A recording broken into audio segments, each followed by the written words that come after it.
पढ़िएगा, black body radiation. कौन सा रेडिएशन? ब्लैक बॉडी रेडिएशन के बारे में सुनिए, ध्यान दीजिए। Black body is ideal body. Black body कैसा बॉडी है बाबू? Ideal body. विच इमिट, वो उत्पन्न करेगा, क्या चीज उत्पन्न या इमिट करेगा? विच इमिट करेगा या एब्जॉर्ब करेगा रेडिएशन ऑफ ऑल फ्रीक्वेंसी, सभी फ्रीक्वेंसी के रेडिएशन को, चाहे वह इमिट करेगा और चाहे वह एब्जॉर्ब करेगा। तब उस बॉडी का नाम क्या दोगे? Black body. Black body is ideal body which emit, emit मतलब उत्पन्न करना, या एब्जॉर्ब, एब्जॉर्ब मतलब अवशोषण करना, all frequency of radiation, radiation के सभी फ्रीक्वेंसी को चाहे वह इमिट करेगा चाहे वह एब्जॉर्ब करेगा। तब उस बॉडी का नाम क्या दीजिएगा? Radiation emitted by body, that body is called, उस बॉडी का नाम क्या दोगे? Black body radiation. याद रहेगा? एक बार पढ़िए क्या लिखा हुआ?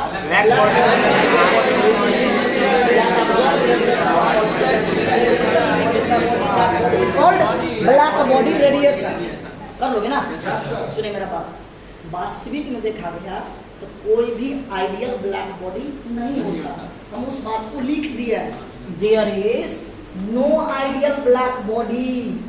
वास्तविक में कोई भी आइडियल ब्लैक बॉडी नहीं होता। बट लेकिन सम मटेरियल को हिट करेंगे, कुछ मटेरियल को अगर गर्म करेंगे तो मैं इमिट करता लाइट ऑफ डिफरेंट वेवलेंथ, वो अलग अलग वेवलेंथ को उत्पन्न करता है। वास्तविक में कोई भी आइडियल ब्लैक बॉडी नहीं होता।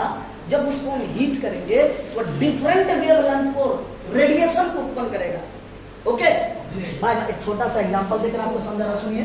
आयरन रॉड, जब आप आयरन रॉड को बाबू हीट कीजिएगा तो पहले आप कलर देखिए कैसा होता है, पहले खूब लाल हो जाएगा और हीट करोगे उसका कलर तो बदल जाएगा, कैसे? ब्लू कलर में बदल जाएगा। देखिए कभी लोहार के पास देखिएगा, टाइम आएगा ऐसा स्थिति तो आपको दिखा जाएगा।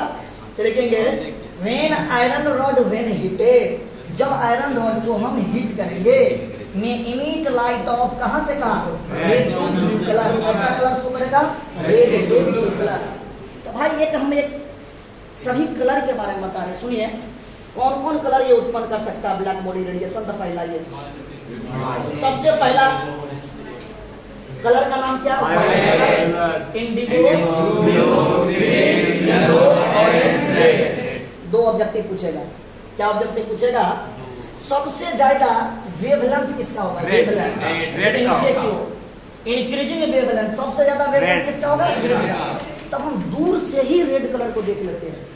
कोई अगर लाल कपड़ा पहने, नहीं पता बड़ा सुंदर है, नहीं। कहीं भी अगर कोई एरोप्लेन उड़ता है या हवाई जहाज, उसके पीछे में लाल कलर का बल्ब लगा रहता है। कितने हाइट पे रहते हैं? 1500, 1600, 2000, 2200 हाइट पर रहते हैं। फिर भी वहां पे लिखा है ओ लालू के एरोप्लेन जा रहा है, नीतीश कुमार जा रहे हैं। नहीं, बच्चा में बोलते थे, उन्हें बोलते थे तो लोग समझदार बच्चा तो क्या कर रही है। बट लेकिन फ्रीक्वेंसी क्या होगा? सबसे ज्यादा फ्रीक्वेंसी किसका होगा? सबसे ज्यादा फ्रीक्वेंसी होगा वायलेट कलर का। जबकि वेवलेंथ सबसे ज्यादा किसका होगा? एक आप कलर का याद रखना, violet, indigo, green, yellow, orange, red. Wavelength सबसे ज्यादा किसका होगा? बट फ्रीक्वेंसी का बात करें तो सबसे ज्यादा फ्रीक्वेंसी वायलेट। कितना किसी को दिक्कत? आगे हम बढ़े? समझ में आ रहा? आपने सबसे पहले क्या सीखा? सर जी सुनिएगा पहले, ब्लैक बॉडी क्या होता है? Black body radiation, black body is ideal body which emit या एब्जॉर्ब, वह चाहे वह इमिट करेगा या उत्पन्न करेगा रेडिएशन ऑफ ऑल फ्रीक्वेंसी, सभी फ्रीक्वेंसी के रेडिएशन को, चाहे तो वह इमिट करेगा चाहे तो वह एब्जॉर्ब करेगा। रेडिएशन इमिटेड बाय बॉडी, जो बॉडी रेडिएशन को इमिट करे उस बॉडी का नाम क्या दोगे? Black body radiation. There is no ideal black body, वास्तविक में कोई भी आइडियल ब्लैक बॉडी नहीं होता। बट सम मटेरियल, कभी कभी कोई मटेरियल को हीट करते हैं, उसका कलर बदले, इमिट करता लाइट ऑफ डिफरेंट वेवलेंथ, अलग अलग वेवलेंथ के लाइट को इमिट करता है। जैसे कोई एग्जांपल, आयरन रॉड को हीट करेंगे तो इमिट करता लाइट कहां से कहां? Red to blue colour. आपको हम एक कलर के बारे में बताएं कि किस लाइट का वेवलेंथ सबसे, किस कलर का वेवलेंथ सबसे ज्यादा? रेड का। किसका फ्रीक्वेंसी सबसे ज्यादा? कर लो क्लियर? आगे बढ़िए। इतना किसी को दिक्कत नहीं होगा। इसका हम ग्राफ बताएंगे, आपके एनसीईआरटी में दिया हुआ ग्राफ चेक कीजिएगा, एनसीईआरटी ग्राफ मिलेगा। कभी भी ग्राफ या कोई भी डायग्राम एनसीईआरटी से ही पढ़ना, नीट वाला या जेई वाला आपको एनसीईआरटी से ही पूछेगा, बाहर से नहीं पूछेगा। देखिए मेरे प्यारे दोस्त, सबसे पहले हम आपको ग्राफ के बारे में बताएंगे। किसका ग्राफ बताएंगे? ये आपके एनसीईआरटी का ग्राफ है। किसके बीच में? इंटेंसिटी और वेवलेंथ का ग्राफ है। ठीक बच्चों, इधर सुनिएगा, बोलिएगा कम, समझिएगा ज्यादा, तो बहुत बेहतरीन रहेगा। सुनिए, इसका वेवलेंथ हम ले लिए, इसका वेवलेंथ देखिए, इसका वेवलेंथ ले लिया लेमडा 1 है बाप, ये लेमडा टी जैसे करते लेमडा 1, और इसका वेवलेंथ क्या होगा? लेमडा 2। ओके, आप पढ़े थे ना वेवलेंथ में एम्पलीट्यूड, पढ़े थे ना एम्पलीट्यूड? एम्पलीट्यूड में क्या? क्रिस्ट के हाइट पढ़े थे ना, और डिप्थ किसका लेंगे? ट्रफ के डिप्थ। इसका क्रिस्ट का हाइट ये हो गया, इसका हाइट कम है, इसका हाइट क्या है? इसका हाइट ज्यादा है, तब अब इसका वेवलेंथ क्या होगा? कम, इसका वेवलेंथ ज्यादा। यहाँ पे पूछेगा, क्या पूछेगा? Lambda 2 is greater than lambda 1। किसका वेवलेंथ ज्यादा होगा? जिसका एम्पलीट्यूड ज्यादा उसका वेवलेंथ ज्यादा, जिसका एम्पलीट्यूड का मान ज्यादा होगा उसका वेवलेंथ भी ज्यादा। लेमडा 2 का वेवलेंथ ज्यादा होगा किससे? लेमडा 1 से। किसी को दिक्कत? हैंडल कर लोगे? आगे हम बढ़े? ओके, चलिए आगे बताओ। अब नया टॉपिक आएगा आपका फोटो इलेक्ट्रिक इफेक्ट। बहुत ही मजेदार टॉपिक है। स्टार्ट करें? जब आप एनसीईआरटी खोले, देखिए एनसीईआरटी का बुक में दिया होगा, दीजिए एनसीईआरटी। ये वाला डायग्राम पढ़ लिए, ये वाला डायग्राम। अब आएगा आपका photoelectric effect, page number 41, 41 page. Check कर लोगे तो 41 पेज में थोड़ा सा देख लो, सब बच्चा पढ़ भी लेगा। जिसका क्लास छूट जाएगा उसका भी रिकॉर्डिंग वीडियो है, वो भी पढ़ लेगा, और जिसका नहीं पढ़ेगा वो भी पढ़ लेगा। तो चलो हेडिंग दो, कौन सा? Photo electric effect. कॉम्पिटिशन के लिए इस टॉपिक को VBI लगा देंगे। हर एक साल, 2 साल, 1 साल पर वो क्वेश्चन रिपीट करते हैं सर। इधर ध्यान दीजिए, हम इसको लगा देंगे VBI, वेरी वेरी इंपॉर्टेंट। ठीक, सबसे पहला पॉइंट, उसको ऑब्जर्व कौन किए थे? हर्ज नाम के विद्वान ने कब? 1887 में, 1887 ईस्वी में फोटो इलेक्ट्रिक इफेक्ट को ऑब्जर्व कौन किए थे? हर्ज नाम के विद्वान। ठीक, दूसरा पॉइंट सर, ये होता क्या है? When light of suitable frequency, मान लो ये मेटल का प्लेट है, इस पर सुटेबल फ्रीक्वेंसी का लाइट पड़ेगा। हमको जितना फ्रीक्वेंसी चाहिए उस फ्रीक्वेंसी का अगर मेटल प्लेट पर लाइट पड़ेगा, when light of suitable frequency pass on the metal surface, then तब स्लो मूविंग ऑफ इलेक्ट्रॉन, धीरे धीरे धीरे धीरे इलेक्ट्रॉन मेटल के सरफेस से बाहर निकलेगा। That effect is called photo electric effect. उसी बात को एनसीईआरटी में लिखा हुआ, ये क्या लिखा हुआ? Light of suitable frequency pass on metal surface, suitable frequency का लाइट चाहिए मेटल सरफेस पर, देन तब slow moving of electron, then slow moving of electron are ejected from metal surface, तब धीरे धीरे इलेक्ट्रॉन मेटल के सरफेस से बाहर निकलेगा। दैट इफेक्ट, तब उस इफेक्ट का नाम क्या दोगे? Photoelectric effect. क्या लिखेगा? When light of suitable frequency pass on metal surface, then slow moving of electron are ejected from metal surface, that effect is called, बोलते हैं फोटो इलेक्ट्रिक इफेक्ट। एक छोटा सा एनसीईआरटी का डायग्राम देखिए, देखिए ये एनसीईआरटी में दिया हुआ। ओके, देखिए डायग्राम ये एनसीईआरटी में दिया हुआ। ओके, हम यहाँ पे एक मेटल का प्लेट लगा लिए। क्या बाबू तू दांत देख रही थी? दांत साफ है क्या? कॉलगेट साफ करती हो? बबलो लो बच्ची, बेइज्जती कर दूंगा। नहीं तो ध्यान, एक बार इग्नोर कर देंगे, 2 बार, तीसरा बार भयंकर बेइज्जती कर दूंगा। ये लाइट ऑफ सुटेबल फ्रीक्वेंसी पास करता है उस मेटल के सरफेस पर। ठीक, और यहाँ से धीरे से इलेक्ट्रॉन बाहर निकलेगा। ये हो गया आपका इलेक्ट्रॉन, धीरे से इलेक्ट्रॉन बाहर निकलेगा। माने गलती है तुम्हारे पापा को देखा तो बोलेगा ओ क्लास में तो ये करती रहती है, कॉलगेट से दांत साफ करते हैं, बेइज्जती तो होगा तुम्हारा। ध्यान रखना कि रिकॉर्ड हो रहा है वीडियो, हम जान के तुम्हारे गार्जियन पास भेज देंगे। चलो ध्यान दीजिए, इसीलिए when light of suitable frequency pass on the metal surface, जब मेटल सरफेस पर सुटेबल लाइट की फ्रीक्वेंसी पड़ेगा, वहां से धीरे से इलेक्ट्रॉन बाहर निकलेगा। इलेक्ट्रॉन बाहर निकल रहा, दैट इफेक्ट इज कॉल्ड, तब उस इफेक्ट को बोलते हैं फोटो इलेक्ट्रिक इफेक्ट। लेकिन उसको करने के लिए एक सिस्टम बना देंगे, एक बैटरी लगा देंगे। अब बैटरी के बारे में जानते हैं, बड़ा वाला प्लेट का नाम होता है पॉजिटिव प्लेट, ये होगा नेगेटिव प्लेट। और उस पॉजिटिव प्लेट को हम जोड़ देंगे डिटेक्टर से, नाम आ जाएगा डिटेक्टर। डिटेक्टर पर चार्ज पॉजिटिव। मान लो कोई एक्सपेरिमेंट धीरे धीरे हो रहा है ना, हम उसको स्पीड बढ़ाना है एक्सपेरिमेंट का, तो डिटेक्टर लगा देंगे। जैसे कोई रिएक्शन धीरे धीरे हो रहा है, उसमें कैटलिस्ट डाल दो, कैटलिस्ट का काम होता है रिएक्शन को जल्दी करवाना ना। हमको भी एक्सपेरिमेंट जल्दी करवाना है, जैसे तुम लोग जैसे कहता सर कॉलेज आना जल्दी कीजिए, हम भी कभी स्पीड में खींच देते हैं। सेम कंडीशन, इस एक्सपेरिमेंट को और स्पीड से बढ़ाना है, इस एक्सपेरिमेंट को उसमें एक डिटेक्टर लगा देंगे। डिटेक्टर पर चार्ज होगा पॉजिटिव, मेटल प्लेट के ऊपर में नेगेटिव चार्ज, इलेक्ट्रॉन बाहर निकलेगा, बट यहाँ पे पॉजिटिव चार्ज इस इलेक्ट्रॉन को खींचेगा, इलेक्ट्रॉन जल्दी इलेक्ट्रॉन बाहर निकलेगा। क्या इफेक्ट, तब उस इफेक्ट का नाम क्या दोगे? Photo electron. कोई दिक्कत? पक्का? डिटेक्टर समझ में आ गया, मेटल सरफेस समझ में आ गया, इलेक्ट्रॉन समझ में आ गया, बैटरी समझ में आ गया, इस घटना के बारे में समझ में आ गया। आगे बढ़िए सर, देखिए पहला पॉइंट क्या, इस इफेक्ट को सबसे पहले एक्सप्लेन किए थे। This effect was explain by Einstein नाम के विद्वान ने इसको एक्सप्लेन किए थे सबसे पहले। This effect was explain by Einstein. दूसरा पॉइंट बाबू, इट शो, ये दर्शाते हैं इलेक्ट्रॉन सी मॉडल, इलेक्ट्रॉन बाबू ए, इलेक्ट्रॉन सी मॉडल। मेटल के प्लेट में ढेर सारा इलेक्ट्रॉन होता है, जैसे हम जब ये समुद्र में जाएंगे तो ढेर पानी ही पानी, तो मेटल के प्लेट में ढेर इलेक्ट्रॉन होता है, इसलिए इसमें बोलते हैं हम इलेक्ट्रॉन सी मॉडल। इलेक्ट्रॉन का समुद्र, इलेक्ट्रॉन ही इलेक्ट्रॉन, पानी ही पानी ना। आगे बढ़िए, फिर next point, total incident energy use to remove total.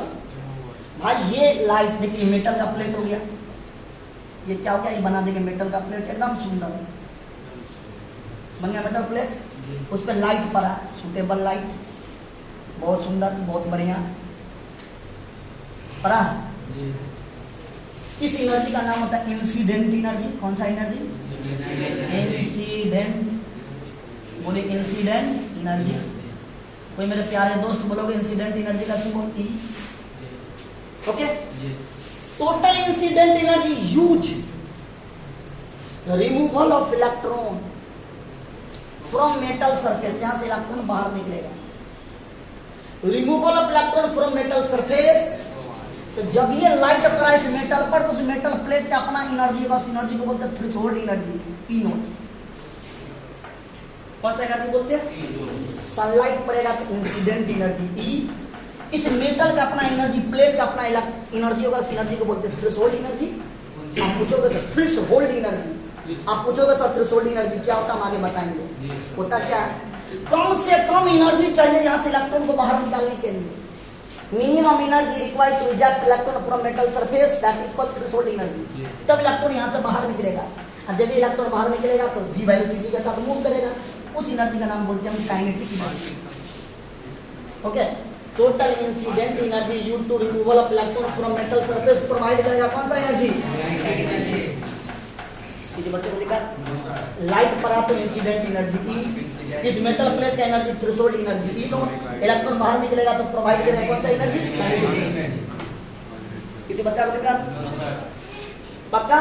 चलिए हम लिख सकते हैं ऐसे कि सर अगर ये लाइट पड़ा था ई बराबर this energy plus this energy, incident energy बराबर threshold energy plus kinetic energy, लिख सकते हैं। तो सबसे पहले हम आपको बता देते सर ये थ्रेशोल्ड एनर्जी होता क्यों, तब आपको मैथमेटिकल डेरिवेशन में चलेंगे। कोई दिक्कत? ओके, हेडिंग लिख दिया होगा आगे का टॉपिक थ्रेशोल्ड एनर्जी, या फार्मूला भी लिख दिए, इंसिडेंट एनर्जी बराबर E naught plus kinetic energy, E naught plus kinetic energy. ये सनलाइट पड़ा, ये मेटल का प्लेट हुआ, मेटल प्लेट के ऊपर में सनलाइट पड़ा, तो सनलाइट का अपना एनर्जी इंसिडेंट एनर्जी ई, और इस मेटल के प्लेट से इलेक्ट्रॉन बाहर निकलेगा, तो कोई अपना इलेक्ट्रॉन जाने देगा ना। अगर जितना उस प्लेट को एनर्जी चाहिए उससे ज्यादा अगर हम उसको एनर्जी दे देंगे, इलेक्ट्रॉन बाहर में निकल जाएगा। तो मेटल प्लेट का अपना एनर्जी होगा, उस एनर्जी को बोलेंगे थ्रेशोल्ड एनर्जी, और जहां से इलेक्ट्रॉन बाहर निकल जाएगा उस एनर्जी को क्या बोलेंगे? हम तो एक लाइन में तो पढ़ सकते हैं ना, ई बराबर E naught plus kinetic energy, यही बात तो लिखा है, ई बराबर E naught plus kinetic energy. ई का मतलब हुआ इंसिडेंट एनर्जी, ई नॉट का मतलब हुआ थ्रेशोल्ड एनर्जी, के का मतलब हुआ काइनेटिक एनर्जी। आपको मन में क्वेश्चन, सर ये थ्रेशोल्ड एनर्जी क्या, हम अभी तो बताए थे थ्रेशोल्ड एनर्जी, ई नॉट का नाम क्या होता है? Threshold energy. क्या होता बाबू? Minimum energy required to eject, कम से कम एनर्जी चाहिए इलेक्ट्रॉन को इजेक्ट करने के लिए, बाहर निकालने के लिए from metal surface is called, नाम क्या होता है? तो मैथमेटिकल डेरिवेशन के ई बराबर क्या लिखेंगे? ई माइनस ई मान लगा, इसको इधर लेकर चले जाओ तो माइनस हो जाएगा, तो के ई बराबर क्या हो जाएगा? ई माइनस ई नोट। ये आप असाइनमेंट बनाओगे तो यहाँ से ऑब्जेक्टिव भी पूछ दिया, यहाँ से न्यूमेरिकल भी हम करवा रहे हैं।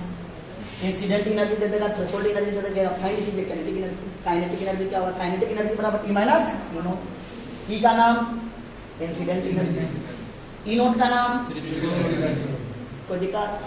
आगे बढ़िए सर, थोड़ा सा आगे बढ़िए। ओके, अब ये काइनेटिक एनर्जी, अब याद कीजिए फोटोन का एनर्जी आप पढ़े थे, एनर्जी ऑफ फोटोन नहीं पढ़े थे, क्या पढ़े थे बालक? ई बराबर एच म्यू, उसी का भैया आएगा थ्रेशोल्ड एनर्जी है एच म्यू। बाबू नोट में लगाएंगे, नोट ना दबाना ना ना, ये क्या होगा? H mu. आप थ्रेशोल्ड एनर्जी लिखेंगे तो यहाँ क्या होगा? एच म्यू नोट होगा कि नहीं होगा?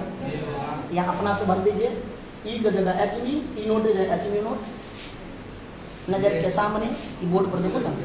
ओके, या एच से बाहर निकालेंगे, एच बाहर निकालेंगे तो अब क्या बचेगा? बोलिए न्यू माइनस न्यू नोट। याद कीजिए, आप फ्रीक्वेंसी पढ़े थे, याद है? याद कीजिए, गुजरा हुआ जमाना एक दिन हम नानी को गए थे, क्या पढ़े? न्यू बराबर सी बाय लैम्डा, ये होता है इंसिडेंट फ्रीक्वेंसी। फ्रीक्वेंसी ये क्या होगा? Threshold frequency.